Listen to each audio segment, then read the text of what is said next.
so they can introduce the next matchup. I hope you enjoy it. Life coach with that cake ambush.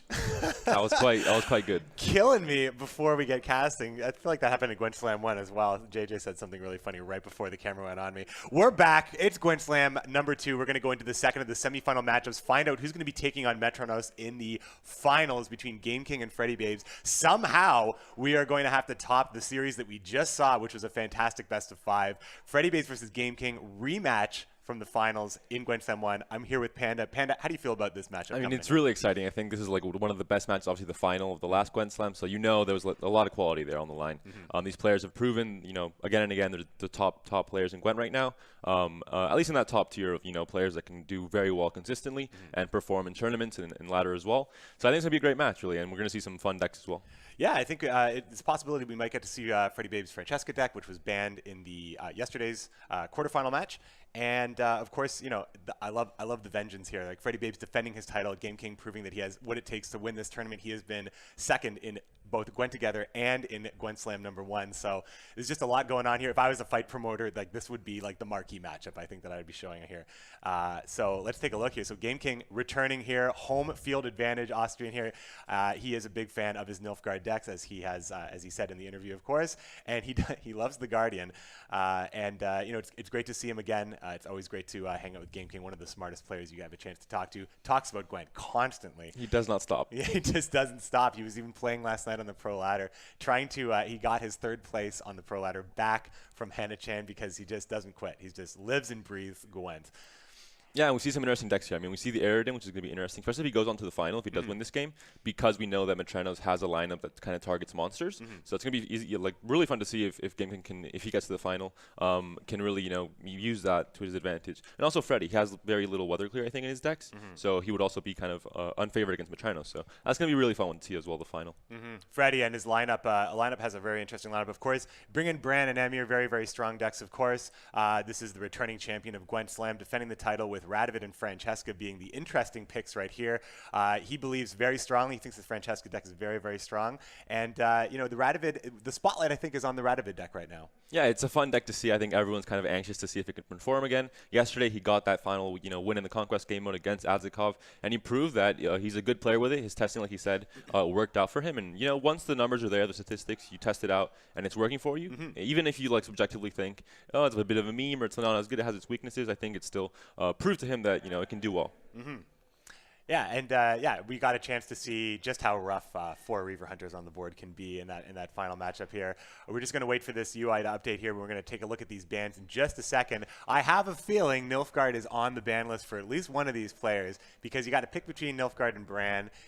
You prepare maybe for one way or another, as they are arguably the top decks in the game right now. Yeah, I think by far they're the considered to be tier 1 because they're so consistent at doing what they do, and they do it very well. They have different elements. I think King Bran obviously playing a lot more with carryover and, not allowing dry passes that way, which is a very big thing and a very big mechanic, especially, to counter some things like spies and coin flips.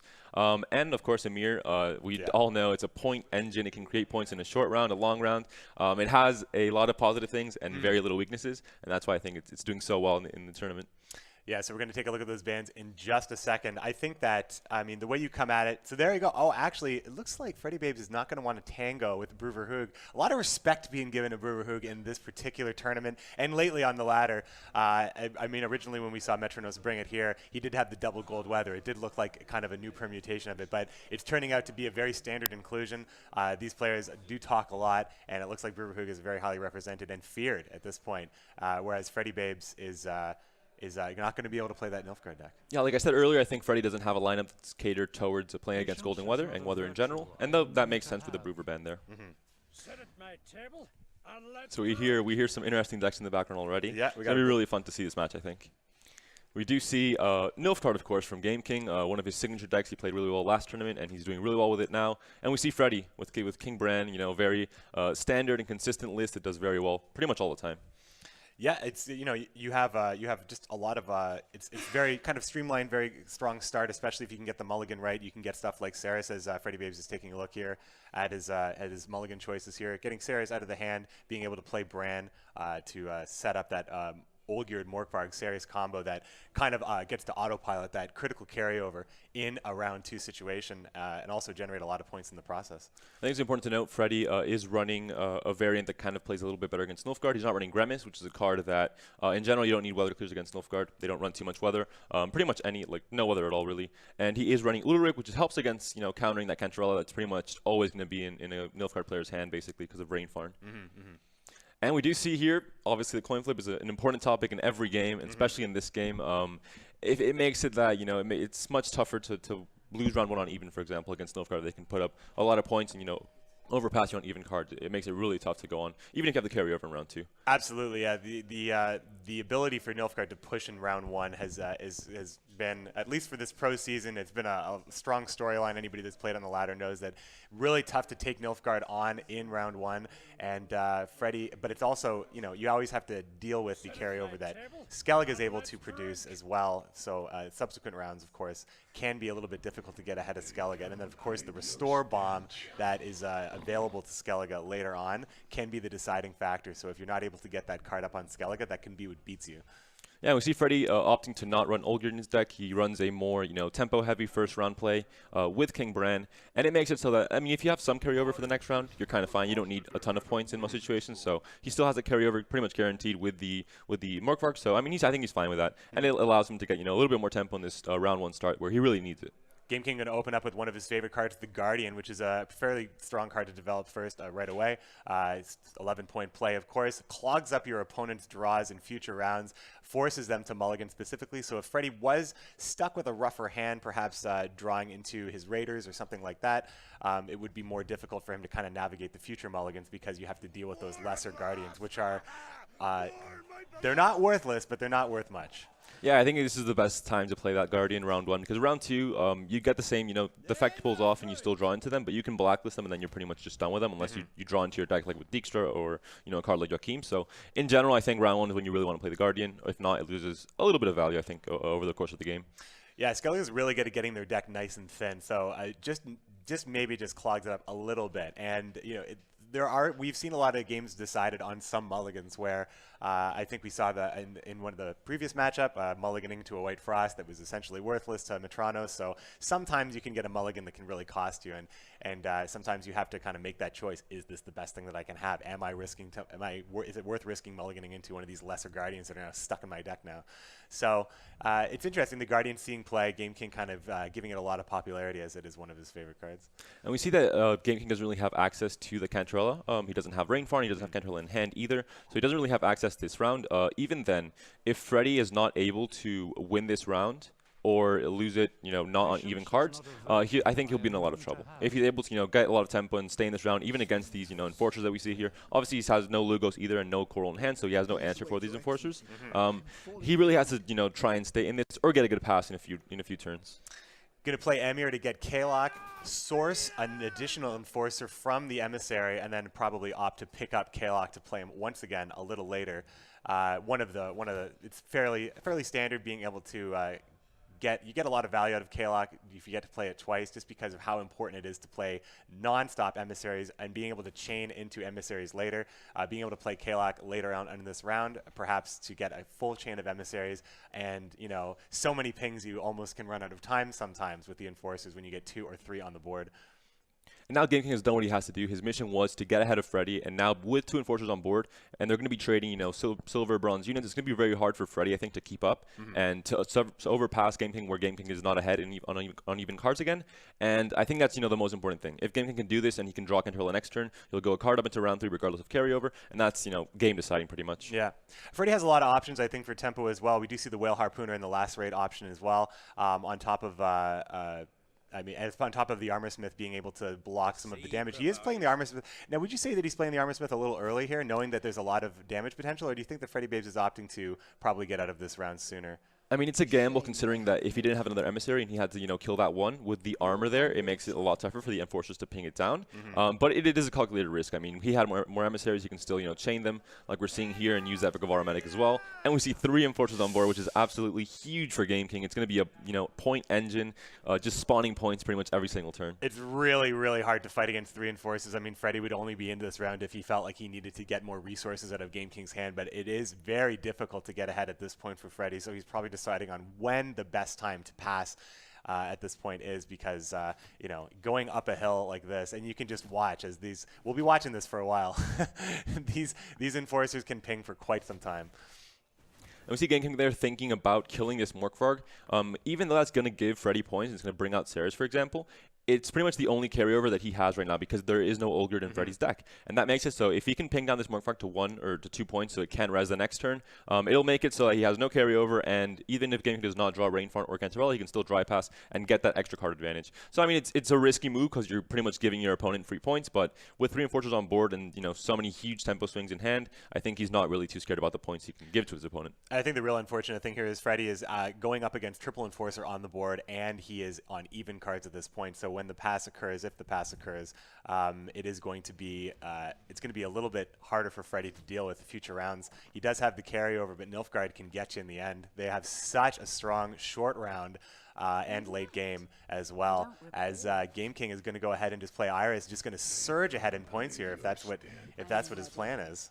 And we see he has the the potential with Iris being such a huge swing to kill the Morkvarg, bring out his opponent's Ceres, and then kill Iris and still be 13 points ahead. That is pretty much Nilfgaard in a nutshell with 3 enforcers on the board. It's absolutely just incredible the amount of points you can just spawn every single turn on round 1. Your opponent's just putty in your hands, really. It's just you can just manipulate the board completely, just kill whatever you want to kill, and yeah, you can do so much. Like being able to do 2 things at once, eliminate or weaken an opponent's carryover as well as buffing at this point. Now Freddy has not only 3 enforcers looking at him, but also a pretty high point disparity, given that he is stuck with 2 Freyas in hand, not something that you necessarily want to get going in round 1, or even get a lot of use out of round 1. Renew in the same situation. So these all seem like later cards for Freddy. There's really no reason for him to stay in this round. He's going to opt to pass here. It's just too much. Game King getting the pass on even cards. Pretty good position at this point for Game King. Yeah, he had to pass her to save that 1 strength Morkvarg for the next turn. It's pretty much his saving grace, considering that Game King doesn't draw Cantarella. If he does draw Cantarella, then it doesn't matter too much in the long run. But this does prevent the dry pass for now. And we do see the golems coming into the hand. Not the greatest thing to see in round 2. So on top of all of those unfortunate things we talked about with Freddy, Freddy also has to deal with the bad draw that is inevitable with the Guardian, and making his hand just a little bit harder to compete in this round. And he has to win now. Game King is really in the driver's seat at this point. We don't see Cantarella in Game King's hand. He cannot get card advantage that way. He can only do it by getting a point lead, and obviously Freddy is going to really fight to be able to stay into this round and not let Game King get away from him and get that extra card going into round 3. Other than that, we see Frost coming down. If he thinks it's going to be a long round, it's obviously worth it. But this is also something that Freddy, it's very low tempo play. Obviously, a 4-point play isn't the greatest, and this can allow Freddy, a bit of a window to create a lot of tempo and maybe not let Game King pass him that easily. Very subtle thing here, knowing that Freddy is stuck with 1 Guardian, which is a melee locked unit. Should Freddy have to play that, it's basically giving Freddy a 0-point card if this round is going to go long enough where Freddy is either forced to play it or has to just play it late. And even when Freddy does play it, it's not worth very much. So the Frost on the melee row, also dealing with Morkvarg, but also just like an extra added bonus knowing that there is a melee locked unit in Freddy's hand. Yeah, it's interesting because I think Skellige is one of the decks right now, or the factions right now, that have the most locked units. We see Raiders in the front row, we see Sigrifa and Freyas in the siege row. Of course, Dorgrey, it's not a Skellige card, but it almost stays. It's been almost put into Skellige, and it works really well with it. And we also see the Warmongers in the range row. So weather and locking locked units make it a bit worse against weather because you can kind of predict, like you're saying. I mean, there is one option for Game King to source Cantarella, perhaps from Vilgefortz. So that's really like a huge stretch and very random, but it is possible. But I don't think Game King needs to invest anything like that into this round.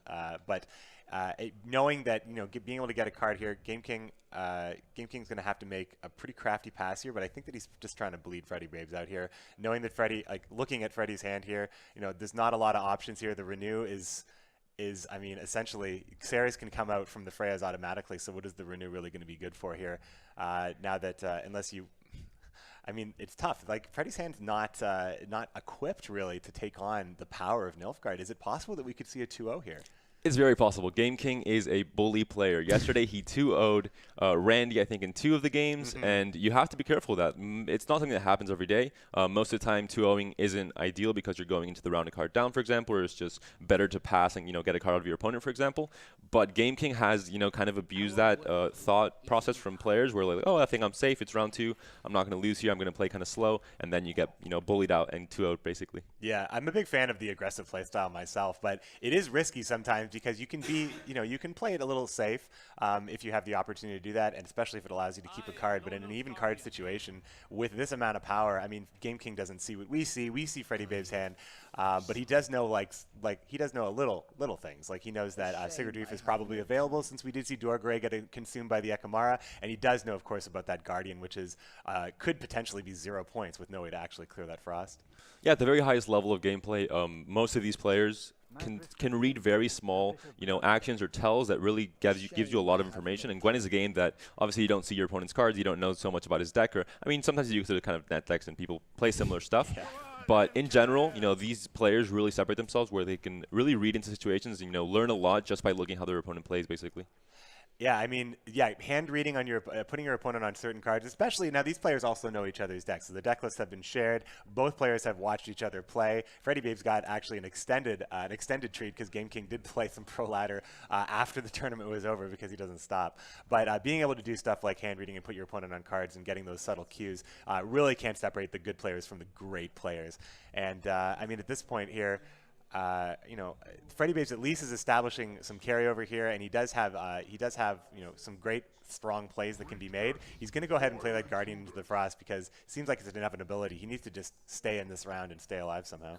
But the fact he has 2 dead cards is absolutely massive. Normally, when you win round 1, you're a card down, so Game King, it would be harder for him to 2-0 here, but we're seeing Vilgefortz not into Cantarella. No. I mean, Cantarella still wouldn't be too great if he wants to 2-0, so it's still fine. I think Infiltrator's fine. And obviously, he gets the Menno synergy for a 24-point swing with Ekamara, so I think Game King was happy with that pull. That was a really good Vilgefortz. How do you feel about K here in Game King's list, allowing basically a triple K-lock game here?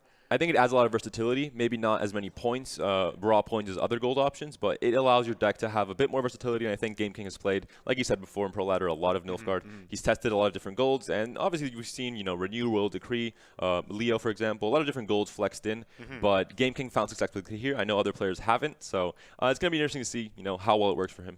Yeah, I believe there was a Nilfgaard list in the tournament that was running Leo Bonhard, or unless I'm thinking about something else that I witnessed before, but yeah, there are a lot of strong golds in Nilfgaard.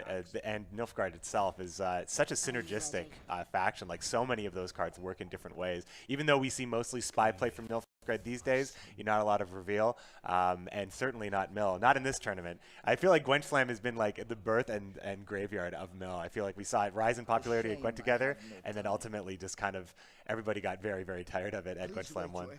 And we see here Game King really pushing, and I think with that Dead Renew in hand, like we said, obviously Saris just came out. It's going to be, I mean, even with Sigdrifa into a big play like Dorgray, for example, it's been restored already. It's just, I think, too many points, and that huge swing with Menno as well. This might just be a 2-0. I mean, there's a good last rate in the back row, but even then, I think Game King just has the tools to really push Freddy out of this and punish his, his dead cards, the Golem, like we saw there, and the Dead Renew as well. Yeah, I mean, Sigurdrifa onto the Dorgray does represent a lot of points, and again, the last rate represents a lot of points, but Menno is representing a ton, just being able to take out of that 16 strength Ekamara with ease, and that's not even it. Of course, we know Joachim is an extremely strong card, depending on what it pulls, but usually it doesn't really matter. There are so many great pulls, especially when your deck is thinned out. We see 4 cards left in Game King's deck. He has a pretty good idea of what he's going to get from Joachim, and the Naza Brigade can also still do work, as we can see the Armor Smith set up for that. So if Freddy finds himself in a really tough position, there is a chance he can also Sigdrifa Dorgray and eat that 16 strength Ekamara just to dodge a few of those Menno points. But even then, it's not ideal because obviously you want to kind of risk it and try and get the most carryover possible. But he might just do that, or he might res Iris. Iris last rate back row is a ton of points. It'll make a very big last rate swing. But it might not be enough because if, for example, that boosts that Ekamara, then the Menno gets even more value. So, and we already see a very, very big point gap. Yeah, I mean that was a pretty good call there by bringing Iris. I mean, like Dorgray obviously is a great res for Sigurdrifa, but this does represent, it's a perfect situation, 3-point card on a road that you are going to lacerate anyway. So it does represent a lot of points, and Game King's he's counting it out now. He's thinking like, how threatening is this for me? Like, can I actually 2-0? Because I feel like the way this round has been going, the setup for Menno to be able to take out that 16-point Ekamara, the Nazik Raid being able to take out that 7-point Armor Smith, I think that he was ready to go here, and now he's maybe just making sure he's going to continue to get in here. If we see Joking being played, it means he's definitely going for the 2-0. Yeah, he he's wouldn't going waste for it. his round 3 finisher just to bleed out, for example. And we're seeing here a very big point gap. He could have passed and could have gotten a card up into the next round, and that would have been great. But maybe he's putting Freddy on this dead Renew, for example, and he's trying to go for that 2-0. 50-plus points with a Golem and a Renew. It's just, even with this fantastic last rate, I just don't think it's going to be enough. This is one of the best last rates I think we'll ever see. It's a very stacked back row, plus the Iris effect. It'll make for maybe 40-plus, almost 50 points. So, I mean, it's going to be absolutely massive. But we see Menno for a lot of points, and we still see, a fairly substantial point gap right now between both players, and they're on even cards. Game King would have to pretend. I mean, like the players do know the list. Game King, if Game King is putting Freddy, he hasn't seen any golds, right? Only Sarius is out. So if he's maybe thinking that there's a possibility, he's going to put him on the last rate. So Game King's like, what's that last card? What is that card that Freddy's holding? What could it be? If it's Renew, it's like basically he knows that he has it, but. What could it be? What could Game King be putting Freddy on that would get up? It looks like he's already called it. He is already like putting his efforts in here with Joakim. Menno just sitting waiting to take out that Ekamara. We're gonna get a chance to see how this is gonna even the points here a little bit. And we see Iris here maybe punishing Game King. He enjoys playing it a lot, and this time it's being used against him. But even then, I mean, it's absolutely massive swing from Menno as well. And it was just too much. Freddy just didn't have the cards to do it. He had 2 dead cards, and losing on even round 1, being a card, pretty much just on even cards going into round 2, allows this 2-0 to be a thing, and it makes it a possibility. Fantastic aggressive play by Game King, just pushing. I mean, even if it wasn't a dead card for Freddy, it still would have been a top deck situation where there was still a huge point disparity. There weren't a lot of cards that could have made up those points anyway. So Game King already going up 1-0, a dominating performance right there with Nilfgaard, as Nilfgaard does. But it was unfortunate, I think, with the draws for Freddy. I think that could have gone very differently, I think, for Freddy. Yeah, for sure. I think in general, just having that Guardian, do what it does. It's a good card. It has the 11 strength body, which is, it's fine for a silver. And it has that added effect that can really, like we saw there, punish the player, his opponent, because he draws into those bad cards. He can't mulligan. He couldn't mulligan away the Renew, for example, to try and get a card that's not dead. And maybe it would have been enough to be able to win that game. But like we saw there, having 2 dead cards into round 2, losing on even against Nilfgaard and letting Nilfgaard really control that round 2 with huge swings like the Menno and like, the Spy Synergy, it made it really, really tough, I think. I want to take this time to let you know that if you go to Life Coach's Twitter right now, LifeCoach1981, we do have a poll about a show match that will be taking place after this series. We have a little something special that we want to do for you. So there's a poll right now. There's some options. You can do UK versus Spain, where Panda and Mogwai would be taking on Ash and Merchant. And there's another option that's very, very close. Basically, everyone versus everyone. Lots of players are still here from the tournament, so we can get some pretty crazy show matches, some pretty crazy teams together. We're going to do a little bit of deck building, do a best of 3 conquest with a little bit of a deck building phase. I'll be casting with Life Coach, so definitely stick around and check that out while the players get ready for the finals. And we're going to be finding out what that finals is going to look like as we get through this series. Game King already up 1-0 against the champ, Freddy Babes, trying to secure a slot there, a ticket to the big stage in the finals. And we see some really fun decks here. We see finally Freddy being able to play his Francesca deck. We see the Elven War Dancers, which are, they're great to counter carryover, for example. They're pretty much carryover coming from your hand. So, and it also thins your deck because you're getting that rid. The mulligan isn't sending the card back to your deck. Instead, it's going to the board. And we see, it's an interesting, card. If you get lucky, you get the, get it the right situation. It can be quite well, especially if you have those bronze slots open. Freddy did bring a mulligan deck to the tournament, Francesca with Varied Officers. I am a big fan of I think Varied Officers are a great card, and I do like this archetype. I've played a lot of Francesca. Running the War Dancers as well, Blue Mountain Commandos, really, really good stuff. And, of course, Isengrim with the Cheruvial option. It seems like that's the only card that Isengrim would be pulling. And just such a strong start already as you're able to do. You get those War Dancers out. Blue Mountain Commandos, 5 elves instantaneously. Eiler out of the deck. Don't have to worry about drawing that. You surge ahead. You put yourself in a great position to potentially pass because Bran is almost a sure thing as the first play from Skellige. Yeah, I mean, it's great. The tempo, obviously, Freddie kind of, not as happy that he lost the coin flip again, which puts him at, it makes a big tempo swing. But, for example, it's like playing Woodland Spirit. If you lose the coin flip, it's not as great as playing it if you go second. So, obviously, Freddie, with the deck he had and the big tempo openings he has, like this Ailerin with the Commandos and the War Dancers, and we're seeing, him going all out. He really wants to win this round, it seems, and he's going to put up a lot of points here. And it's definitely going to give him a pass now, I think. Yeah, it's so many points. Like, Trivial represents 14 points when flipped over, so just add that to the 32 points that Freddie already has. Game King's just got 7 points on the board, so Game King either is going to, well, first he's going to get a replacement pen here, because he's trying to take notes frantically while he has his turn ticking. And he's going to decide if he wants to actually go in here. He would have to invest a lot, probably an extra card to definitely take it, because Game King does know that is Trivial. It is the only option. It is the only ambush card that's in the deck, and Game King has seen the list. Even though we didn't get a chance to see it, there's the pass from Game King. Yeah, he has the pass. He'd need 40 points in 2 cards, and it's hard to pull that off, especially with an undeveloped board. When you develop a board, you have cards that swing for a lot more, like Lacerate, for example, or cards like Igni. But with in 2 turns, if your opponent plays 46 points, it's almost impossible to get that. That's really a strong point of this deck. It has that chance to make up a lot of points, and now he decides how long round 3 is. And although he can play the Yavin, and he gets card advantage, that's fine. And then he goes into a long round with Hailstorm, for example, and that's a huge swing if you play into a 12 or 13 card round. Yeah, drawing Yavin is pretty big, as Freddie did win the round, and also did have to go first. So Yavin's going to reverse this a little bit. I do like, and I love Yavin in the mulligan list, because if you don't really ever feel like playing Yavin, you can put down a 16-point Riot Officer in the meantime. But it's really going to be up to Freddie if he's, I'm sure he's going to be wanting to play Yavin sooner rather than later to establish, just to get that card back, and then probably kind of see how this round is going to develop here. Yeah, I think depending on what he plays here, it's going to pretty much give us a tell of what Freddie wants to do with this game. If he plays Yavin, he's going to pretty much just dry pass after, I think, and go into a very long round 3. If he plays the Officers, he's going to try and bleed Skellige, which I don't think is the greatest idea, because they do have those Ekimaras and they have that setup play that you can run into, quite a bad situation for round 3. But it seems he's just going to try and go for points and, get a lot of points going on here. Freddie's actually you could say that Freddie's in a position to take a really aggressive role right now. 2 marksmen in hands, 2 skirmishers that will activate those marksmen. He also has Geralt Ard, which is great with multiple marksmen on the board. And then finally, a card that dominated in this pro season, as well as Gwent Slam #1, saw a little bit of a nerf, and hasn't really been seen at all in this tournament. Marigold's Hailstorm is back.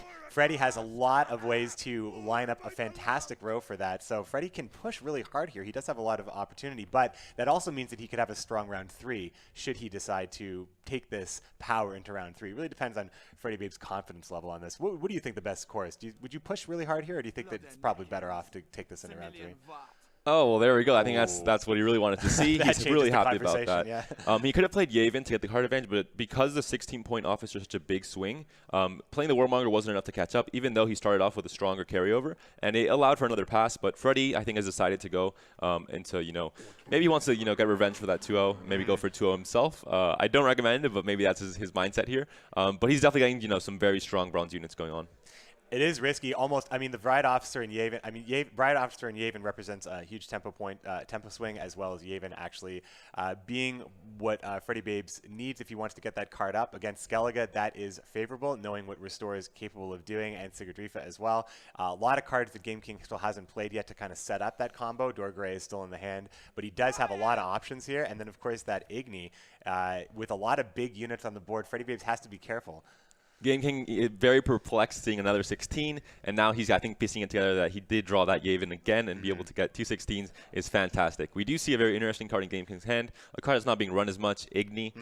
It's a risky card. It can find a ton of value. For example, if those 16s were in the same row, it's a pretty nice, swing. Yeah. But if it's dead in round 3, then obviously it's not as great. So it's a bit of a risky card. I think Game King, he's tested a lot on Pro Ladder, and he's found success with it. And it's going to be great. If he finds, one of these rows, he can stack them with Harpooners, and he's going to get a guaranteed 16-point Igni, a 21-point Igni, which is fantastic for a gold card. How do you feel about Freddie Babes choosing to just take the points of Yavin and just kind of apply that to the office as opposed to actually playing Yavin? He clearly wants to keep ahead in points with Game King, wants to make it a little bit harder for him to fight for it, knowing that there's some slower stuff that needs to be done, like developing the Ekimara, just an 8-point play here. But how do you feel about not playing Yavin as Freddie Babes does have control of this round right now? I mean, I think there's similar plays, playing it or using an officer in some ways, because they both kind of guarantee card advantage. If you play very high tempo, your opponent can't match you, so he has to play 2 cards to equal your 1, and that allows you to get card advantage that way. If you play Yavin, it's more of a guaranteed card advantage, but it can backfire if the opponent has Ulrich, for example. So it's and Game King does play Ulrich, which is also a card that's not seen as much in these Skellige decks. So it's an interesting choice from Freddy. He's really going to try and get points on the board very quickly here. But now we see Game King where you can't really bleed Skellige. He played Morkvark from hand. That's even more carryover for the next round. He has the Ekimaras as well. So and he has the Restore. We see that the Sigdrifa. So there's a lot of carryover that he can develop this round. Freddy Babe's looking to maybe lock up that.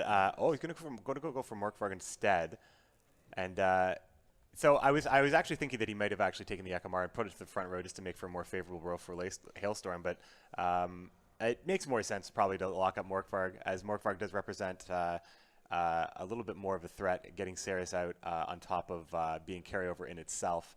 I'm actually curious. I want to talk to you about Francesca. We have the deck list in front of us here. Francesca still hasn't been played yet, and we haven't seen Francesca played in this tournament yet. What do you think the pull is for Francesca? I'm going to put my money on Aglaze because of how important it is to be able to play Aglaze after the Restore.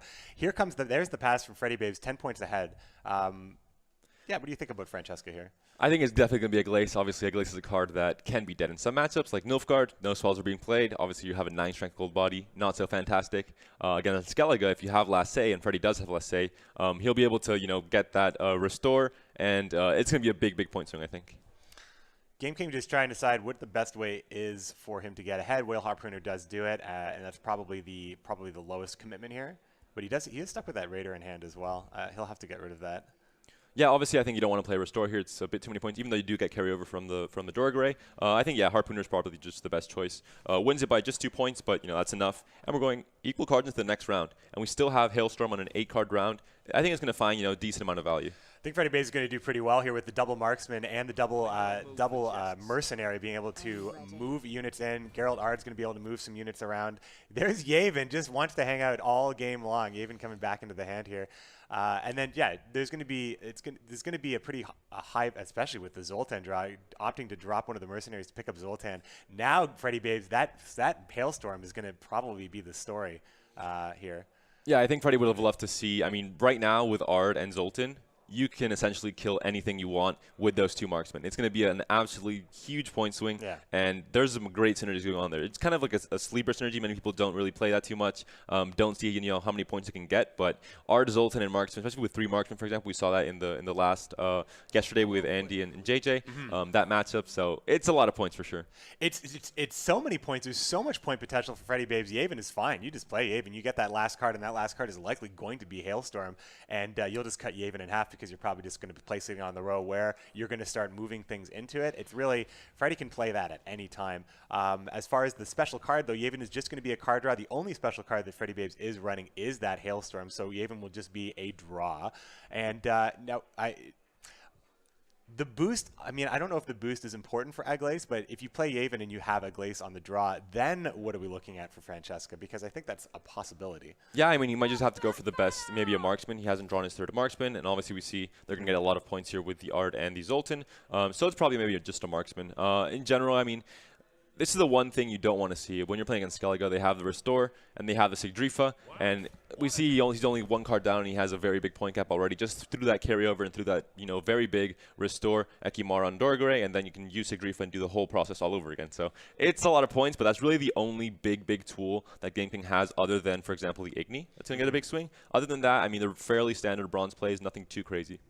Taking care of this marksman is like this Lugos represents so many points, especially when looking at Freddy Babe's hand. How many pings that marksman could have been able to deal to Game King's board. So it may just look like a 6 taking out a 7, but that marksman would have represented probably 20, 25 plus points easily. Yeah, exactly. These removal units, like Leo, for example, like Lugos, like Eskel also, they are great because it seems like they're just, a standard 13-point swing. It's decent for a gold, not anything game-breaking, but when you factor in, the amount of value you take away from your opponent and from their game plan with these synergies that we see pretty much every day with marksmen, with enforcers, with siege supports, it ends up being, a ton of points that you can save, and it makes these gold cards worth a lot more than it seems at first sight. Absolutely. Freddie Babe's just going to try to get the other marksman to stick here, hoping that he can at least, getting that. Francesca could be sourced for a marksman as well, should Yavin draw a Glaze. I think that's probably fine because there is a third marksman in the deck. Freddie's just trying to get some points on the board right now. Game King is just starting to surge ahead here. Freddie was just at 0 versus 35. So being able to, that Hailstorm is going to have to represent a pretty big swing as Game King is just going to keep the points coming here. It's going to be really interesting if we see a Glyce Restore. I think the best target right now in Freddy's Graveyard will be an Officer. It's only a 4 strength based unit, so the better deployability the unit has, normally it's the best target for Restore because it gains a lot of those points to get to 10. And we're going to see an absolutely huge Officer coming out with Yavin if he decides to mulligan away the Yavin with the Officer. And it's a play I've never seen, but it's going to be a very big target, and it's going to be a very big target for Igni as well. It's true. Freddie has Game King's list, so he knows Igni's being played. So he had last play. Maybe he just does it as the last play. Yeah, a 22-point Officer would be on the board, and nothing could get near that really at that point because that's just Igni waiting to happen. So Freddie Babe actually not having a lot of points represented forces Game King to just hold on to Igni because at some point Igni will have to come down. So if Igni comes down dead, that's going to be a lot of it's going to be very much in Freddie Babe's favor as now he's starting to build that row up a little bit better for the ultimate Hailstorm. Even though Ceres is on the board, it's still going to be great, I think, especially because Yavin's going to end up on that row. Already has a 12 on the row. We do see Freddie setting up the Ard. He's putting units in the range row to then push him in the back row. He knows that his opponent has Sigrifa, has Dorga, which are blocked to the siege row, so he knows that that's probably his best chance to get a nice stacked row. And he also targets there the Lugos and the Raiders, so they die instantly and deny value from the Armorsmith, and also the Ekimara because it's boosted and it's not going to get any synergy with the Armorsmith. Right, and I'm not sure if you just mentioned that, but since the Warmongers are locked to the ranged row, it's also the best row for Freddie Babes to stack because it's it's highly likely that Game King is going to be playing those. You talked earlier about how Skellige does have a lot of row-locked units when we compare them to the other factions, so it's this is actually starting to be. A Glaze alone against Skellige makes it a very favored matchup, but it's starting to look a little bit better. And you can finally see the Francesca choice here. We see an Armorsmith that's not going to get that many points. We see an Igni that might be dead, I think, if Freddie plays his cards right.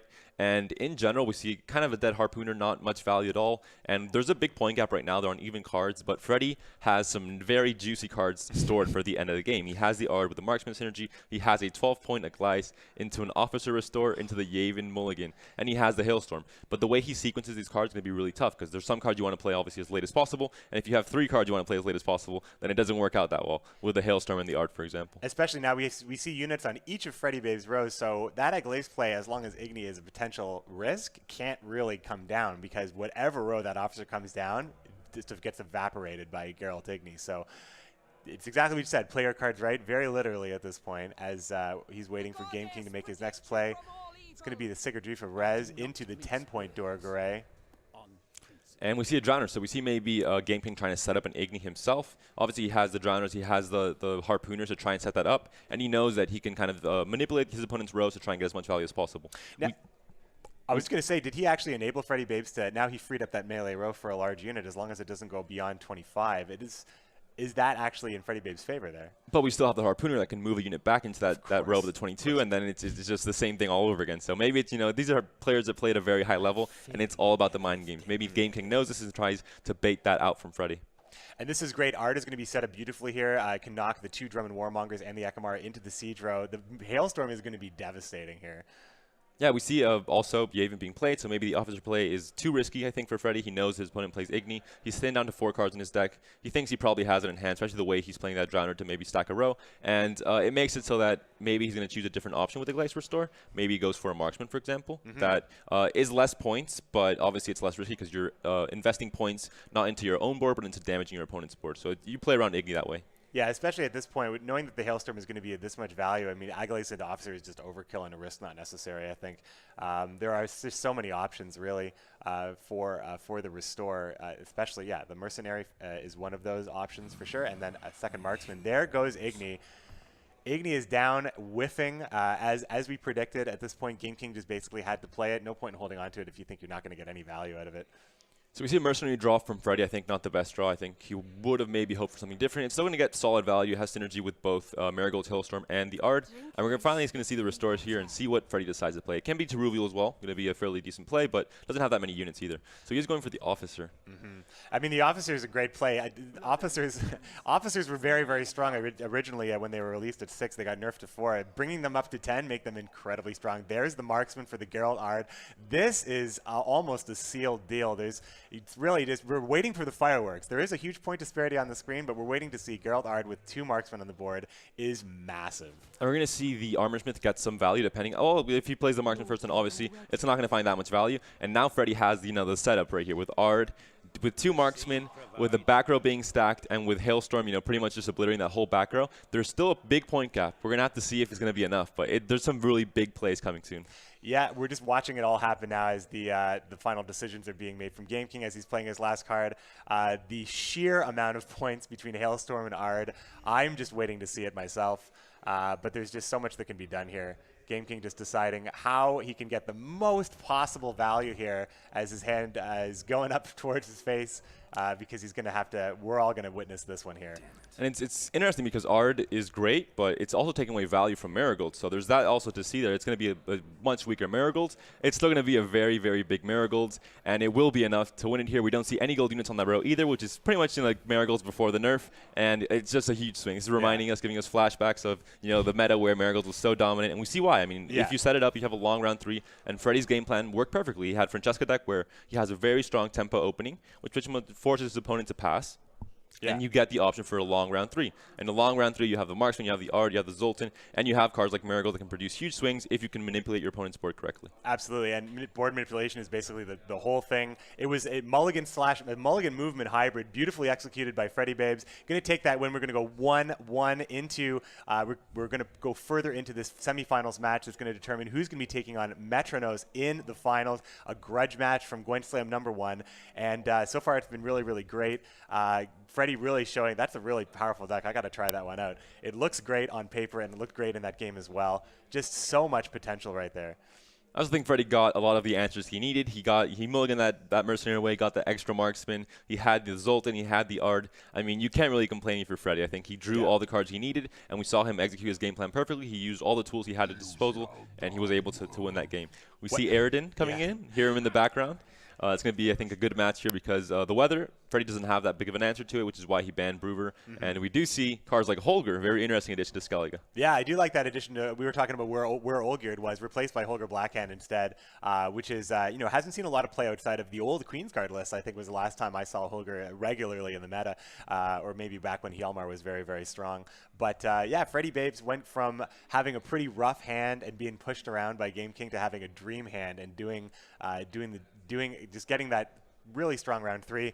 Now we're going to go into game 3 here. Skellige taking on Aridin. Not a lot of Aridin. We haven't seen a lot of Aridin ridin but there were a lot of Aridins brought to this tournament. What do you think the shift is there between Dagon and Aridin? I think it's kind of similar. I mean, Aridin's a bit riskier because you don't have that, extra, that guaranteed way to pull out the Foglet. And the Foglet, if you don't have Woodland Spirit in your hand, like we see now in Game King's hand, it can kind of mess up your mulligans and your draws in the next few rounds. So it's a bit riskier. It also has a bit more options. It's more versatile. You can get, a lot of different cards, not just, that weather. So when you have Woodland Spirit and you don't want to play into a weather clear, or you have kind of like a dead Foglet, I think Dagon is a bit iffy sometimes. And Aridin is a bit just more versatile in general. Game King's got a pretty slow hand, though. No gold cards, really. The Renew is waiting for a target, and he has a lot of carryover potential, but they're very low-value cards at this point. He's going to have to hope for weather to get some work done, as Aridin is in there to source that one Biting Frost that he does run. Aridin really just has that one very binary play. Yeah, and I mean, the sad thing here is that we see that Freddy once again loses the coin flip, which is not great against a deck like Weather that can kind of play slow and start, generating tempo slowly and not having to go for a very big point swing. He has that Weather. He has that carryover like the Eggs, the Ekimara here, so and also the Necro Warrior. So, I mean, they have a lot of slow plays that you really benefit from if you go second in a match. And we see Freddy executing the Holger Blackhand. There it is. He's there. He's using it to buff Saris up, and Saris can make multiple appearances in the overall match. She's already tough to to deal with sometimes when she comes back at 7, but when she's got that boost already from Bran and then an additional boost from Holger Blackhand, 10 strength Ceres that's going to be a problem, I think, in the future for Game King. Yeah, and you don't bring Ceres out just once, so it's not just a 3-point boost plus whatever Holger's value normally is. You're bringing it out several times throughout the game, so you have to add up those 3 points pretty much every time you bring it out, and it ends up being a pretty good point swing. Obviously, this is the ideal situation where you use Holger. I think it's the first time he pulls it off. He showed us the graveyard there, kind of trying to maybe justify why he included this, showing the viewers, he knows what he's doing. It's not just a meme inclusion, but yeah, I think Freddie, it's a very good tech choice, I think, and it's an interesting for sure. Very kind for Freddie to show that off. At this point, yeah, and really, like, Gwent is seriously a game about maximizing your value at every possible opportunity, and carryover really is, in a round-to-round game, the carryover is important. Ceres does represent a kind of carryover, not that it's necessarily on the board round-to-round, but she is essentially on the board round-to-round, and there's just a lot of ways to execute that. Even though Olgierd is not included in Freddie Babe's list, there are still enough resurrections that Ceres will come out probably in this round and in round 3 as well. Yeah, we do know Freddie isn't running Gremist. He has these Armor Smiths to counter weather, and it's kind of worse against Aridin because Frost does take units, obviously the smaller units, so you have to use your Armor Smith sooner. Fog, for example, takes the larger units, so you can take for several rounds and then just use the Armor Smith as a big swing at the end, and you're fine. In this case, not the same possibility because it takes the smallest units. Harpy finally coming down on the board. That's going to be the target for the Nekker Warrior that Game King has. So this means that there's going to be a lot of extra points that Game King's going to be able to source later on, as he does have 3 beasts remaining in his hand. Woodland Spirit is, I wouldn't say an inevitability, but Game King drawing Woodland Spirit that's definitely part of the strategy. Being able to source multiple beasts, multiple Harpies coming out of the deck, Foglets, Roach. It's just, we've talked about Woodland Spirit for a long time in the pro season. It's one of the strongest cards. Game King not having that card in his hand in round 1, how important is that right now for Freddie Babes? I mean, it's huge, especially if like Game King does, he won the coin flip, and it's massive to be able to put that pressure on your opponent just from the first turn of the game. It's quite tough. It's interesting also to note, we see some plays here that you maybe wouldn't see in ladder, but because it's a tournament setting and the players have exchanged their deck list, we see 2 11 strength Ekimaras in the front row playing into a super juicy Igni on the carryover as well, so it's worth much more than just like what you see there. But Game King knows that Freddie does not play Igni, does not play Scorch. He can't really punish that, and I think he's really happy just placing him there and being able to not have to play around Igni this time around. I feel like definitely when you know your opponent's deck list, it frees up a lot of mental space as far as worrying about things, but it also adds this extra layer of long-term planning. With every play, you have to put your opponent on, exactly what cards could be in the hand. So it's really about a more masterful execution of positioning and timing, especially on passing as well.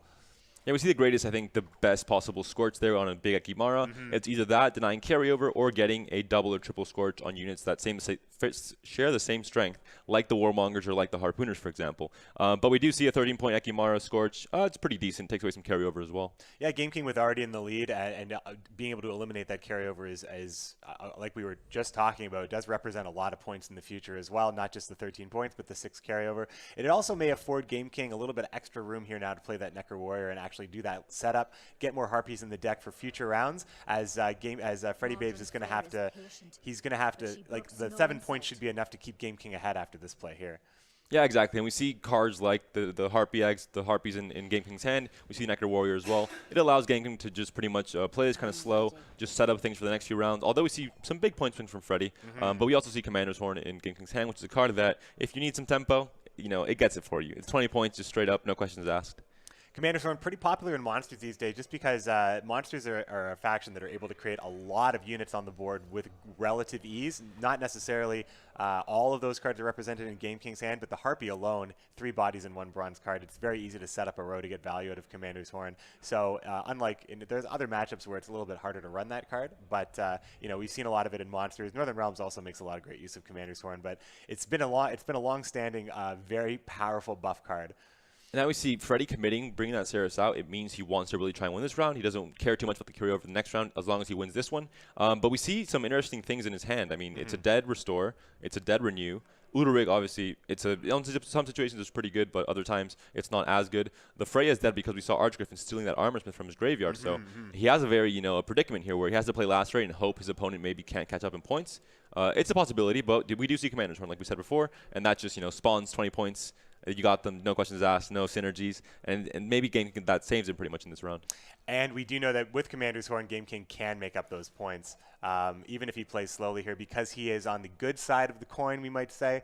He can afford to maybe develop the Necro Warrior, or get those extra Harpies in the deck with the Necro Warrior, and then take it with Commander's Horn, or just play Commander's Horn right now. He would have to put he would once again have to put Freddy Babes on a pretty rough hand, as Game King himself is also holding that Dead Renew, but he is going to go ahead and play that Commander's Horn to get ahead. Now, Freddy Babes is in a tough spot. Yeah, I think he needs to. I mean, he needed to get ahead to be able to try and win this on even. If he would have played Necro Warrior or the Harpy there, that's, Freddy's, he would, thank the gods, because that is his pass opportunity, and it pretty much just saves the game for him, I think. So Freddy Babes, now the decision is, is there a decision here? There isn't. It's either you Ulrich or you have to get out of here. Yeah. And if you Ulrich, you have to find a card that can, make up the points with a Frost Taking as well. It's a very risky move, and I think Freddy just, has to say, maybe I lose this game, because he doesn't have as much carryover. The Ceres already came out, and even though he has a 10-point Ceres, he can't get Dorgrain. Never mind. That's because we saw the Archgriffins steal the bronze units, but he still had Dorgrain in his graveyard. He does have that option there. That is the last option here. And he gets Ceres, it ticks down Ceres as well. So, I mean, that's the only option he has there. Renew, obviously, on the Ceres is not the best option. It would be kind of dead. And now this completely switches things around. Freddy did have the Dorgrey there. And now we see Game King with kind of dead cards in hand. Not very big tempo swings. And he really can't do anything here. I mean, the Frauds takes for 1 point, puts him at 57. And Game King's plays are all 7-point plays, so he doesn't make it. Yeah, I was looking at the deck list. I missed the Dorgrey going to the graveyard there. That is definitely a game changer. But that is that is the play here. So Game King is going to unless a Harpy comes out, and a Harpy does come out, Absolutely. so that pretty much saves Game King as well. The Harpies, man, Monster is such a I call it such a clown car faction, because all of these units just pouring out of the deck at all times. And yeah, that was the third beast that came down here. If you were keeping track in the chat, you probably called that one there. Just enough. Now Freddy Babes is in a tougher spot once again, but at least the carryover looks good. I mean, we see both players with Tueki so I mean, I think they're kind of even out there. Morkvarg might die pretty soon. Gives him a bit of a tempo boost, but he always becomes out a lot weaker in the next turn, so not ideal, I think, either. And now Freddy's definitely in a tough spot. I mean, he has to see if he wants to play Ulrich. If he does, he has to try and find something that either discard a card that Freya can res to get some synergy there, or just find a big swing card. I'm trying to think of what those cards could be. When you give your opponent 12 strength like that, how are you going to get it back? Playing Spy in round 1 is not. It's going to be the Harpoon. That actually does represent a lot of points with a row that stacked. I mean, but the thing is, there's nothing really to pull. Exactly. As I say that, I do realize there is nothing really to pull to get that level of value. And Game King knows this. He's playing around it. He knows he has to play around either Harpooner or Lacerate. We see him deciding to not play around Lacerate. I think it's pretty obvious. Also, not playing around Igni, like we said earlier. 3-12 stacked on that front row. Would have been a juicy one, but we're not going to see that coming out from Freddy. And now Freddy, I mean, he's a lot of points behind. He's losing on even. He doesn't have, I think, the carryovers. It'll allow Game King to dry pass next turn, so he's in a very tough position, to be honest. Freddy Babes does run Lacerate, so Game King is probably putting him on the Lacerate. So that does represent enough points. Game King's going to pass here, but Freddy was not really. I mean, what are the options here for Freddy at this point? There are very few options here. The Morkvarg does tick down, but Yeah. you can't really do it in one card. You don't want to go 2 cards down without being able to get dry passed on. It's a bad situation for Freddy, I think. How do you feel about playing Ulrich in that situation? Not a lot of times have we seen the Spy being played as I'm going to get out of this round, I'm going to play my Spy. We often see the Spy held onto in round 2 and maybe perhaps mulliganed away if it became a liability, or played if there's a better option there. But playing the Spy in round 1, how did you feel about that play there, as Freddy just ultimately had to pass anyway? I think he risked it, and he was looking for something else, not a Harpooner. He didn't find it. He can still pass, and it's pretty much the same situation. And he thins out his Spy. I mean, sometimes it's useful, sometimes it's not useful at all. So in the end there, I think it's what Freddy had to do, really. And it was the Lacerate he was looking for, I imagine. Yeah, I can imagine so. I mean, that would have been the biggest point swing possible. And we see Game King drawing Frightener. That allows him to get the card advantage regardless. He could have dry passed, but I think he wants to set up his Harpy. He wants to set up his play his Harpy as well from hand, and then maybe Frightener just to say, I don't care if you're going to pass me, you're going to play more tempo. I have Frightener here to just save me and get that extra card going to round 3. Both players looking for. I mean, at least Freddy Babes drew a gold card now, so he's likely going to play Lugo. So at least the Renew is no longer dead. So there is something to do here. Game King's still waiting for an opportunity here, but drawing that Frightener is huge for Game King, especially winning the round there, and that perfect moment. It should allow him to kind of get the card up, and he is in the driver's seat here. Frightener is going to come down. We're going to take a look to see what the draw is. Yeah, Frightener comes down, and now Freddy was maybe thinking about trying to play to stay ahead, because if not, Game King can obviously passing a card advantage that way. But seeing the Frightener now, he knows he can play a bit slower and maybe just go for more carryover, for example, and try and set up stuff for the next round. Caretaker on the draw, taking a look at that 10-strength Dora Garay, a fantastic card against Skellige. Skellige really does suffer from cards that, as we call it, hate on the graveyard or graveyard hate. So not only is the Arch Griffin great for this matchup, but also Caretaker being able to take Dora Garay if it's available. As it looks like that's the decision here. Unless there's a better option, I do believe Dora Garay is the best. And Game King has to do this now because he knows that in the next round he does not go first. Because he won the first round, he would go second to get last say. And Freddy would have the first say with Sigdrifa, and he could, kind of counter that Caretaker. So he plays it now. It's a big point swing where you don't really want to play in a round where you're bleeding. He was a lot of points behind, but the Ekimara is worth it, and the fact that he can block that Sigdrifa from drawing into that the next turn is also worth it. So it's more of a counter, not so much for getting points yourself, but denying the points from your opponent. Game King freely just going to consume Dora Garay right away just to create the 16-point Ekimara, which makes it very hard for it to be stopped as a carryover. And the carryover that he's able to establish at this point is going to be. Now I need to take a look at Sarius. Do you know what Sarius counter is on at this point? We're going to see it right now. I believe it's at 2. It'll go down to 1 now, but he can't get it out because he did not Lugos a Raider, for example. He Lugos the Armor Smith. So this is great. I mean, it's a big point. I don't think Game King can go for 2-0 here, for example. Right. But the Renew is dead unless you can get the Sarius out, of course, but not ideal, of course. Definitely not ideal. As Sarius will be coming out in round 3, though, as Morkvarg will proc that final tick. But that would have to take. I mean, is this a situation where Freddy's going to have to maybe make a hero pass, which is not something we've seen very often in tournaments here? But would he have to play the Renew into Sarius? I mean, I think you have to. You're taking away so many points from the next round, but Game King obviously couldn't really fight this big point cap here. And we're going to go into an interesting round 3. Both players with kind of similar carryover. We've seen Ekimara, some Harpy Eggs from Game King.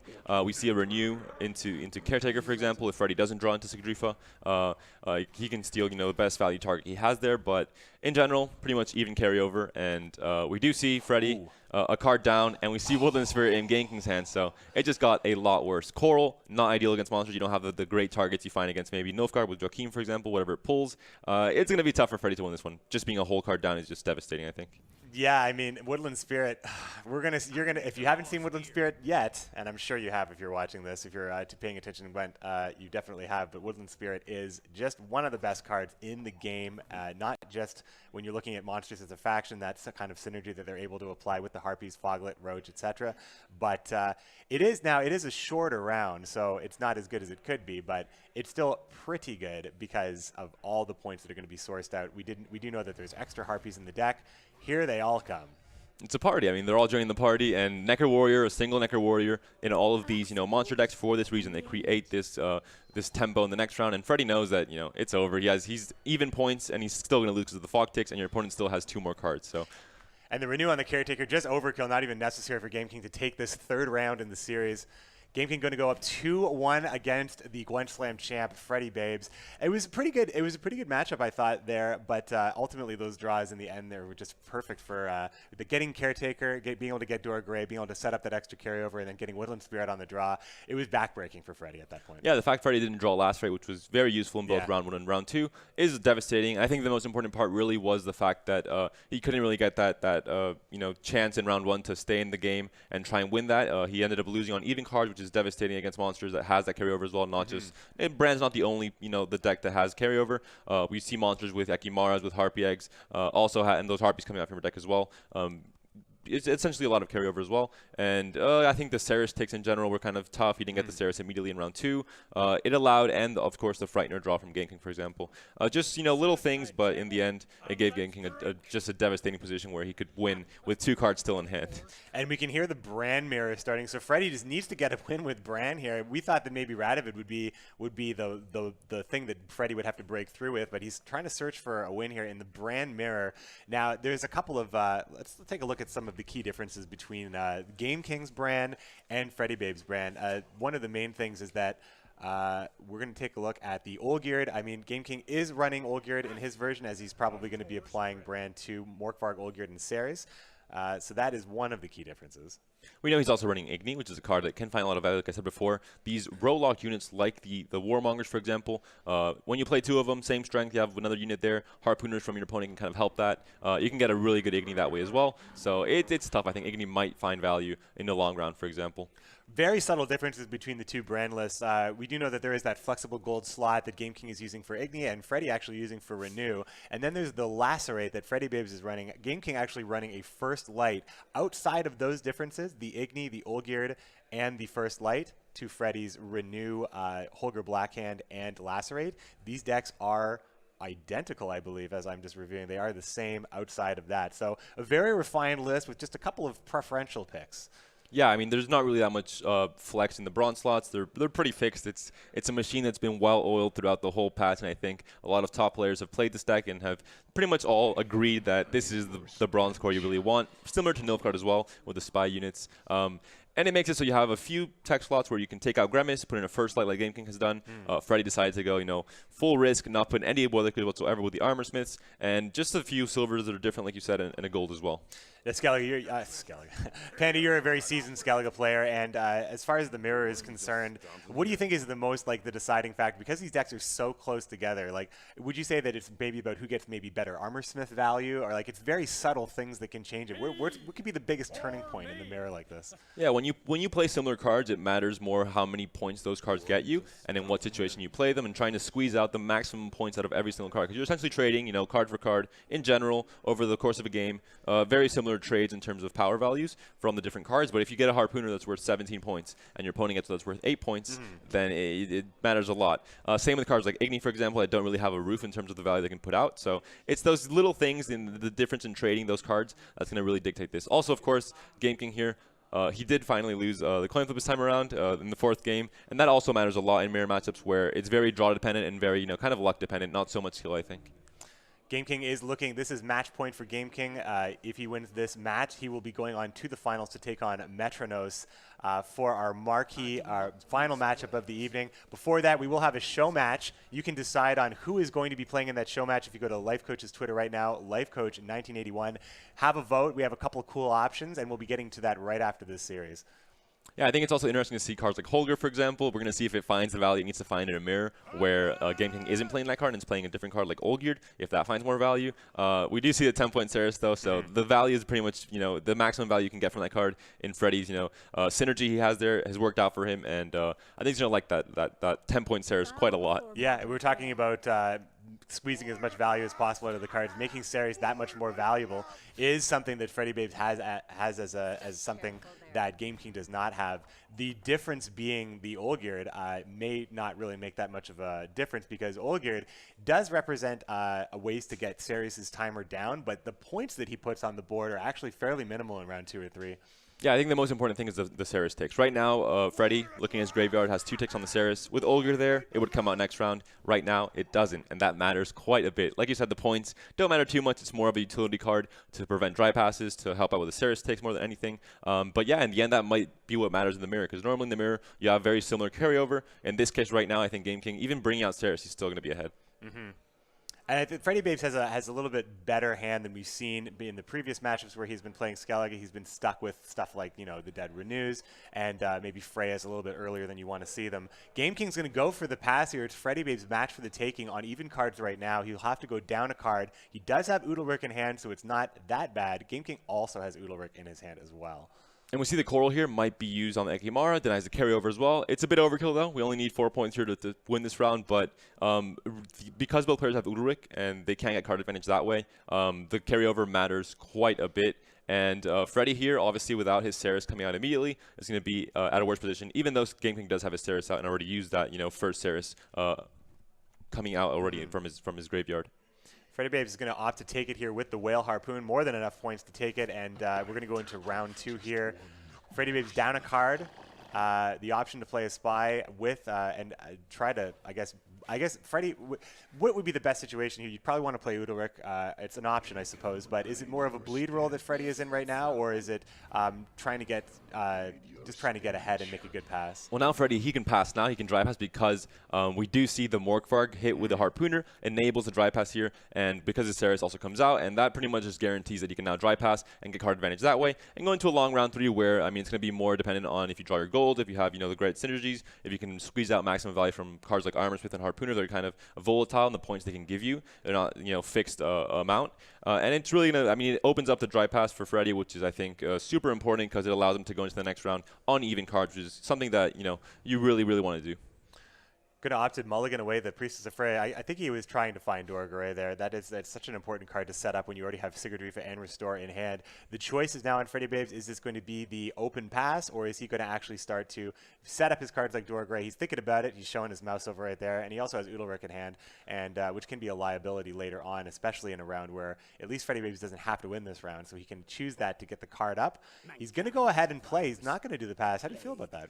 I think the appearance of Dorgray pretty much shifted his decision-making completely because, like you said, it allowed you to get so much more carryover where you kind of, I think you can still find the pass because there's going to be a big point swing with the Restore on the Dorgray. But even then, maybe he doesn't put Game King on having Udalryk, and it allows him to play his Udalryk anyway and get card advantage plus, develop carryover that his opponent might not have if he doesn't have Dorgray and Restore, which, like we see, he doesn't. So I think it's a hard decision to make, but Freddie, here we see he thinks it's the right one, and he's going to go for just to develop that carryover over the rest of this round. And if Game King was deciding that maybe his Udalryk was more of a liability and that it's going to be more difficult for him to play it, especially since the Udalryk can be matched by Freddie, but also giving his opponent those points in a round that he has to win, he did have a Raider in his hand that he had to mulligan it, really. So the option to get rid of Udalryk for a better option wasn't really available. Otherwise, just keeping a 4-point bronze isn't really that much more appealing. Yeah, exactly. And, I mean, Udalryk still plays into cards like Igni, for example. So, I mean, it's not the worst thing in the world. You still have some synergies there where it's not just giving your opponent 12 points. You always have, these cards like Coral, like Igni that can, benefit from a big spy unit on your opponent's board. We do see probably Restore coming out soon. We're seeing Ceres coming out from Freddie, which pretty much means that he can't get a point, card advantage situation where he can play Restore and, get a pass that way. So he does, settle to play Udalryk, and we see very important return there from Game King, plus drawing the Igni. Plus drawing the Igni. Now, it's possible that something can be lined up here. Right now, Igni is active on Udalryk. We should be able to take out the 12-point Udalryk at this point, at the very, very least. And if there's any way for him to line up something a little bit better as this round develops, Game King will be able to do that. He has a pretty good point lead at this point. He definitely could afford to play Udalryk. Probably was happy to see Freddie Babes play that in that situation, as Freddie is now continuing to be down a card, still in command of when this round ends. But at some point, you do need your resources to take the round later. The Restore, we saw Udalryk draw double Freya, so one of those Priestess of Freya is in the graveyard. It is an option, although likely Dorgray is always what you're picking with Restore these days. But we do see some very interesting cards in Game King's hand. He has a Harpooners to manipulate the rows and get that maximum Igni value and maybe get rid of an Ekimara as well. So, I mean, Game King has the answers. His plan, I think, backfired a bit.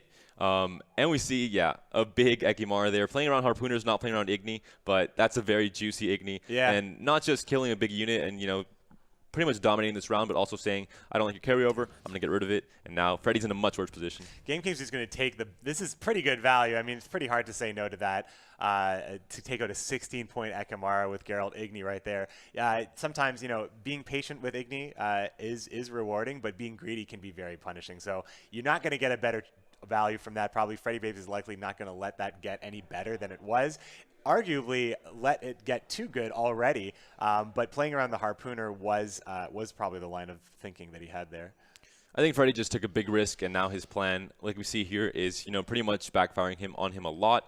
He's not going to get that card back. He has no way to do it. He's very far behind in points. He can sig Drifa the Dorgray, obviously, for a big swing, but we see that Game King still has some fairly decent goals in hand that can get those big swings as well. Especially that Coral, for example, on the Udalryk or the Ekimara even. He has some big swings here.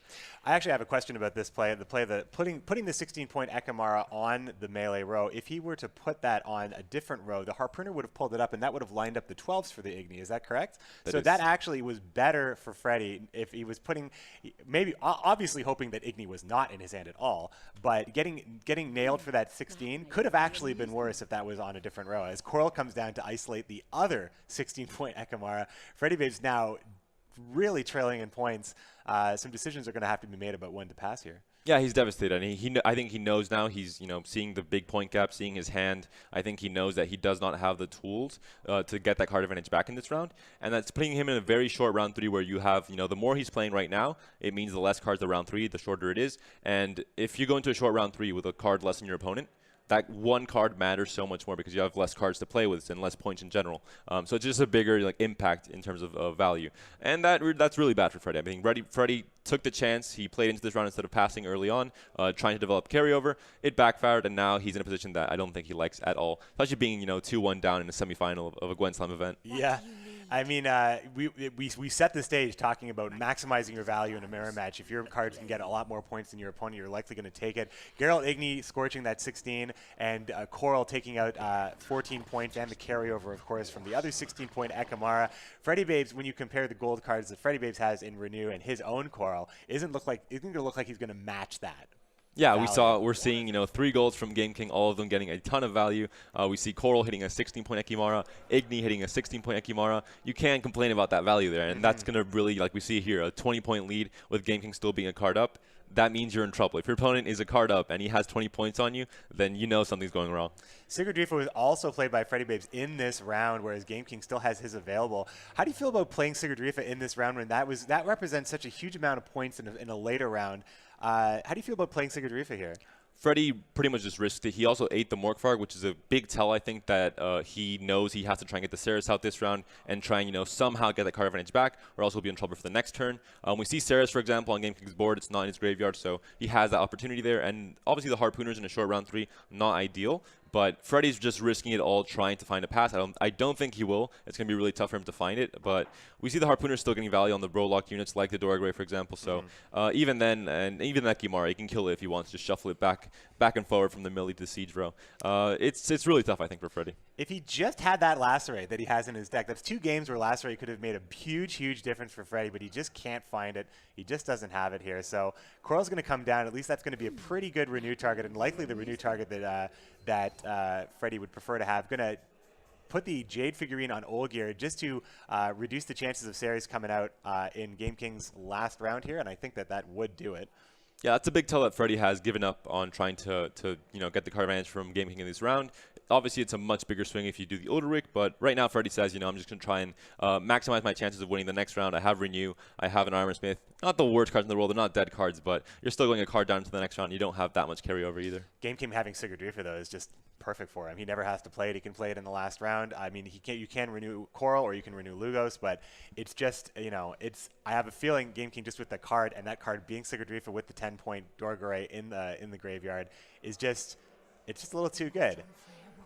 As he plays it, as I just said it, he went ahead and played it, though. But being a card up, I guess you're afforded this. Developing more carryover is also what you want to do. Exactly. I mean, he doesn't have the Restore, for example, on the Doragray, so it's not that big of a swing for the next turn. It would be, Sigrifa plus a Doragray plus whatever he spawns there. And in a short round 3, the best option is maybe a Drowner, a Wyvern, or not an Ekimar, obviously. There's no round 4 in this game. But it makes sense that he would play Sigrifa here, I think, without that Restore chance on the Doragray.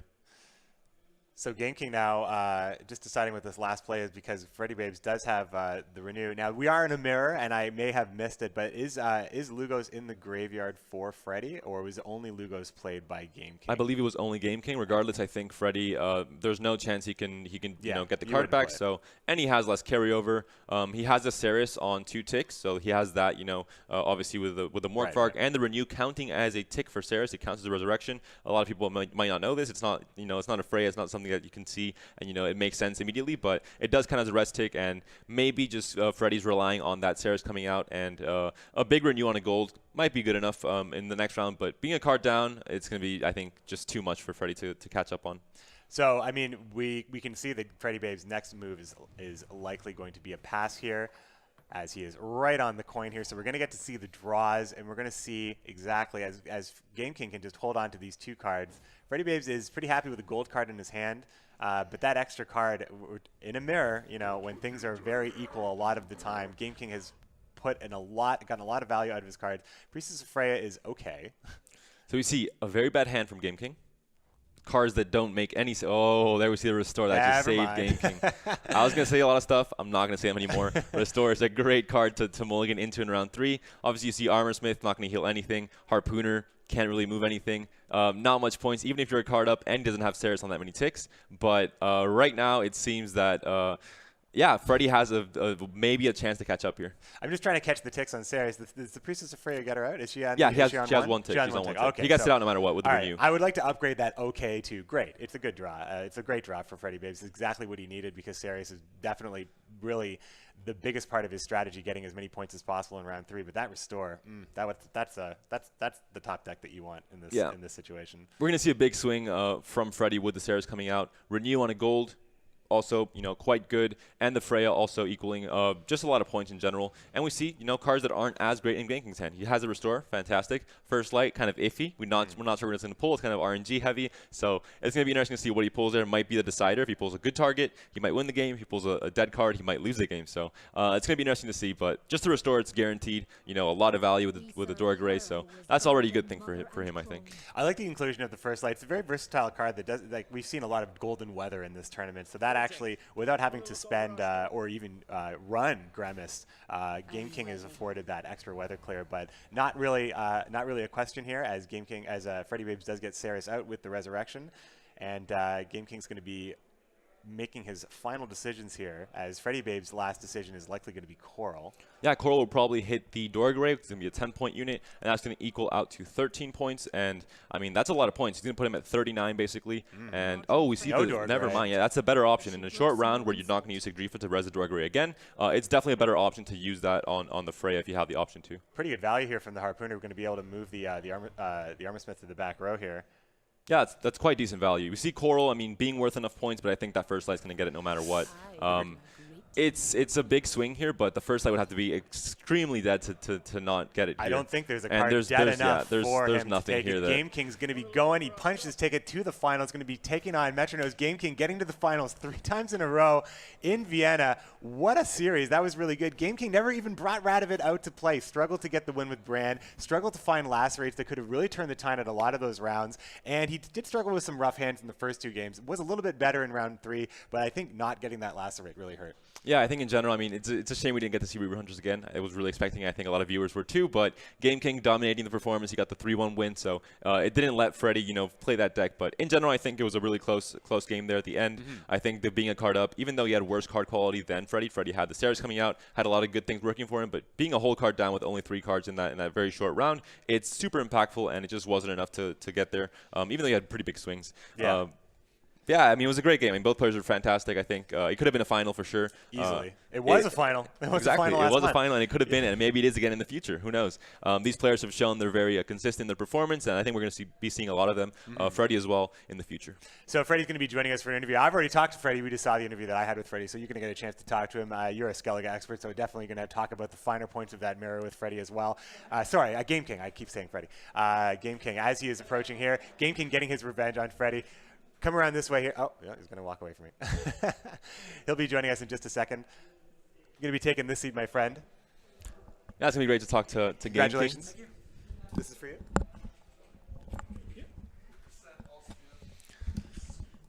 Congratulations, Game King. You had Thank you. a very nice match there, very close. What do you think is the main thing that went right for you in that match? Do you mean the last match? Or In the whole series in the general. whole series, okay. Yeah, like the conflict-wise, it was I won the first 2. So it was like, yeah, after I won the first game, I was really confident. I only have to win 2 more. And yeah, I think my decks are just really good. And yeah. Yeah, I think That's it. that's the answer I wanted to hear. I think the coin flip influenced that game a lot. Also, it helped you a lot. I think in other matchups, it hasn't helped you as much. So it's kind of evens out in the end. It's pretty much just luck, 50-50. In the end, it did help out, and you played really well, I think. Especially in that last game, I wanted to ask you, were you more scared of Freddy trying to dry pass in round 2? Did you think playing into that might have been a mistake, considering that you had big swinging cards like Igni and you had the Udalryk to answer to his Udalryk? Do you think that kind of saved that game for you? Yeah, I was really scared he would just pass, and then I have the Udalryk still in the hand and a Raider, and then if I mulligan away, I have a chance to get the Raider and then lose the game. And yeah, And after before we saw the deck list, so I knew he had the Ulteric, and then if he has the Ulteric, he wants to spy me, and then I can just spy back, and so. Yeah, I managed to get one card up into the last round, and that probably won me the game, right? Yeah, I think that was the hardest and the most important decision in that match. The fact that Freddy could dry pass and get a guaranteed card advantage, but the fact is he drew, he mulliganed the card and he drew the Dorgray, and he had Restore in hand. So that pretty much changed, I think, his thought process a lot. Yeah, he wanted to, and set he up carryover. risked it a bit to set up carryover and try and find, that tempo swing with the Restore on the Dorgray, for example. You can set up carryover and get a lot of points as well. Yeah. And maybe still find a pass and, have the carryover as well. So it's risky. It didn't work out in the end, I think, and you punished that with cards like Coral and the same I had every answer to every... with Igni as well, yeah. Big Ekimara, Igni. Big Ekimara, Coral. 8-point Ekimara, Madman. I think you were in the perfect position in that round too. Once Freddy decided to not dry pass and go for a bit of a riskier, but obviously if it works out, it's better. But in the end, I think that really punished him a lot, and you were able to, see that opening and really take advantage of it and use your big swings to get that extra card going to round 3. And Freddy had some good cards for round 3. He had Ceres coming out with Holger, 10 strength. Your card's not so good. You had a very, odd hand. You drew into Restore, which is, fantastic for you. Yeah, blacklisted the Armor Smith, so it was kind of, I think, 50-50 to get Restore. So you increased the chances. You had obviously it's a deck that thins a lot, so you didn't have that many cards left. And you got the Restore, and that, essentially sealed the deal for you, I think. Being card up, it was just... We thought the Restore would have been maybe extremely close, or maybe I would have lost. Yeah, it would have been a lot closer, I think. Also, we didn't see Reaver Hunters being played. Were you scared of the deck? What are your thoughts? I think he already knew his Reaver Hunters is the worst deck. Because I have Scorch and Igni in a lot of decks. In the Brew I have Scorch. In the Skellige Igni for Reaver Hunters, and in the Monsters I have Scorch as well. So the Reaver Hunter deck, I think he would have had a hard time winning with that. Yeah, especially if you know the game plan, you know how it works. You can bleed it out round 2. It makes the deck a lot worse. I think that's one of the biggest weaknesses. I tried it a lot as well in ladder, and that was what I found out pretty quickly. So I think, like you said, I think if you have the answers to the Reaver Hunters, it's not as scary. Also have to comment on the fact that Freddy did ban your Brewer. Yeah. Do you think that was because he doesn't have much weather clears? Like he doesn't have Gravis, for example? Is that really the reason, do you think? That was because we played Pro Ladder yesterday.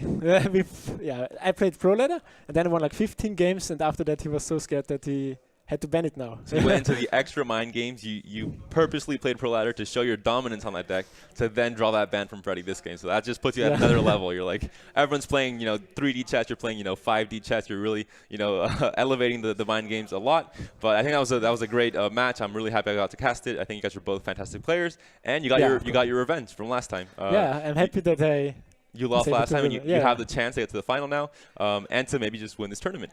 Yeah, Metranos, a really good player as well. I hope I can maybe win this time. do you think it's going to be a close match? What do you think about the match in general? I think it's going to be close because his gold weather decks are really strong. I have a first slot in my Skellige deck, but in the other decks I don't have that good weather clears. He's also planning on targeting monsters, probably, and you brought monsters to the tournament. Do you think that's going to be a big factor as well? If it works out, then I probably lose, but I'm not sure if you can really target monster that hard. If I get Woodland, get second and Woodland, it never happened in a tournament before. I always had Woodland in the second or third round, but if I have that, I still have a good chance to win, even if he targets me. Yeah, I think you can target a deck, but even targeting a deck, there's it's a lot not of 100%. Exactly. There's a lot of factors that even if you have a lot of counters, they can still slip through and get their great cards and win coin flip, play Woodland, etc. Typical monsters player stuff, and still push ahead and win the game easily. So like you said, I think it's going to come down to that. I think it's a very important point to keep in mind though, and I think we're going to be seeing that tomorrow or later today and seeing who can edge ahead there. Thank you for the interview. Congratulations once again on winning that match.